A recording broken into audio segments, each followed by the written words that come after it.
7 நாளில் உடம்பை குறைக்கிறதுக்கான ஒரு பெஸ்ட் ட்ரிக் வாங்க எப்படி செய்கிறதுன்னு பார்க்கலாம். அதுக்கு ஒரு கைப்பிடி அளவுக்கு கொள்ளு எடுத்து நல்லா கழுவி கீழே ஊற்றிட்டு ஒரு கிளாஸ் அளவுக்கு தண்ணி ஊற்றி ஓவர் நைட்டு ஃபுல்லாக ஊற வைக்கணும்.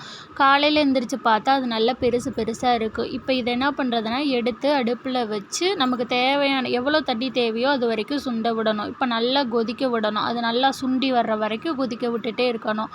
இப்போ இந்த கொதிச்சு வர்ற தண்ணி எடுத்து குடித்தா நல்லது. ஆனால் மிச்சம் இருக்கிற கொள்ளை சட்னியாக பண்ணி சாப்பிட்லாம். அதுவும் நமக்கு உடம்புக்கு ரொம்ப நல்லது. இப்போ நல்லா கொதிச்சு வந்துருச்சு பாருங்கள். இப்போ ஒரு டம்ளருக்கு நம்ம மாற்றுறோம். இது பாருங்கள், நல்லா தண்ணி எவ்வளோ கலராக வந்திருக்குதுன்னு சொல்லி பாருங்கள். இதோட லைட்டாக ஒரு ஒரு நமக்கு தேவையான அளவுக்கு சால்ட்டு போட்டு கலக்கி டெய்லி காலையில் வெறும் வயிற்றில் குடிச்சிட்டு வந்தோன்னா 7 நாளில் நம்ம உடம்புல வெயிட் குறையிறத பார்க்கலாம். மேலும் இது போல் பல வீடியோக்களை பார்க்கணுன்னா நம்ம சேனலை தொடர்ந்து லைக் பண்ணுங்கள், ஷேர் பண்ணுங்கள், சப்ஸ்கிரைப் பண்ணுங்கள்.